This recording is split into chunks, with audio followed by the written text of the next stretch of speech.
नमस्कार, भारत एक्सप्रेस देख रहे हैं आप और मैं हूं हरिशंकर कुमार आपके साथ। आज बात फिर बांग्लादेश की करेंगे। मोहम्मद यूनिस जो वहां की अंतरिम सरकार के मुखिया हैं, वो चाहते क्या हैं? वो क्या भारत से युद्ध की तैयारी कर रहे हैं? अभी तो हाल ही में उन्होंने कहा था कि भारत के बिना उनका काम नहीं चल सकता। तो फिर सीमा पर उन्होंने ड्रोन क्यों तैनात कर दिए? ड्रोन तुर्की से खरीदा है। अब तुर्की से खरीदा है तो पाकिस्तान के पास भी वो ड्रोन है, उसका नाम है TB2 बेरख्तार। आप समझ जाइए कि ड्रोन का क्या काम है। बांग्लादेश वो देश है जिसको कभी भारत ने आज़ाद करवाया था, उसके बावजूद बांग्लादेश को समझ नहीं आ रहा। जब से शेख हसीना की सरकार का तख्ता पलट हुआ, उसके बाद से मोहम्मद यूनुस आए, उन्होंने अलगाववादियों को वहाँ बढ़ावा दिया, चरमपंथियों को बढ़ावा दिया। नतीजा ये हुआ कि हिंदू अल्पसंख्यकों पर हमले हुए। वहाँ की अर्थव्यवस्था जो है, कभी उसका GDP भारत से बेहतर था, लेकिन आज गोते लगा रहा है। और निकट भविष्य में चूँकि बांग्लादेश का जो कारोबार है, आपको बताएं तो 83% जो है उसका गारमेंट्स का कारोबार है। वहाँ कपड़े तैयार होते हैं, विदेशों में वो एक्सपोर्ट किए जाते हैं। लेकिन अगर देश के अंदर ऐसे ही हालात रहेंगे तो विदेशी खरीदार कैसे आएंगे? कपड़ा खरीदने वाले जो मर्चेंडाइजर हैं बड़ी बड़ी कंपनियों के, वो कैसे बांग्लादेश आएंगे? तो फिर बांग्लादेश को तो वो पीछे ले जा रहे हैं।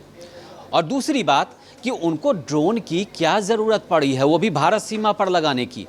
उस ड्रोन में इतनी ताकत है कि वो एक बार चार्ज करने के बाद वो 27 घंटे तक आसमान में रहता है। छोटे मोटे विमान को वो उड़ा सकता है हवा में। तो फिर इस ड्रोन की आखिर क्या ज़रूरत पड़ी? तो वही है ना, पड़ोसी उसने पाकिस्तान से सीखा है।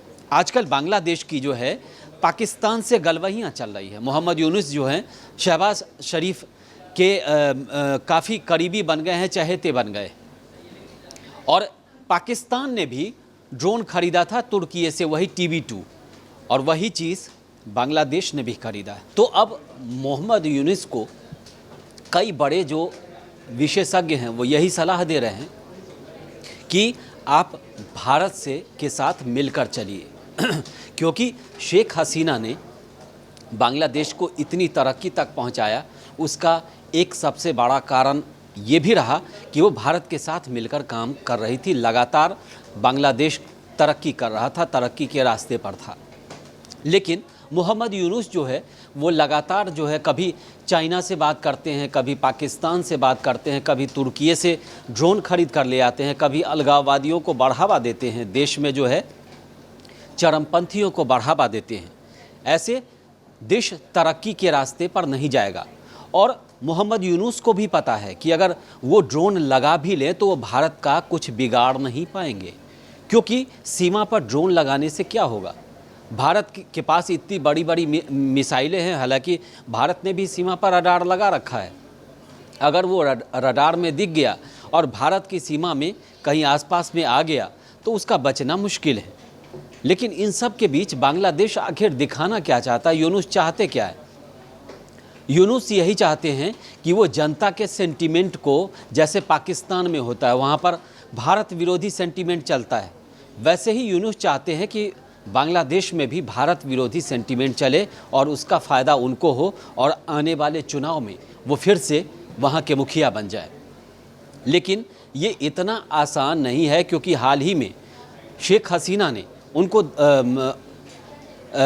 तीखे लफ्ज़ों में कहा था उन्होंने कि मैं वापस आऊँगी और सारे मामले की जाँच कराऊँगी। अब अगर शेख हसीना वापस जाती हैं और चुनाव में अगर वो हिस्सा लेती हैं और उनकी पार्टी जीत जाती है तो फिर यूनुस के लिए आसान नहीं होगा। और वैसे भी यूनुस जो हैं वो मझे हुए नेता तो हैं नहीं।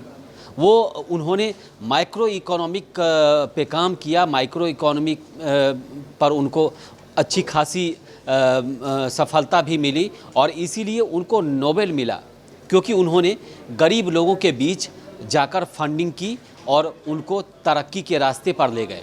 लेकिन इन सब के बीच अभी जो उनकी छवि बनी है वो एकदम से भारत विरोधी की छवि बन रही है। हालांकि वो आते हैं, सामने आते और कहते हैं कि भारत के बगैर काम नहीं चलेगा, लेकिन फिर वो वही करते हैं जो पाकिस्तान को अच्छा लगता है।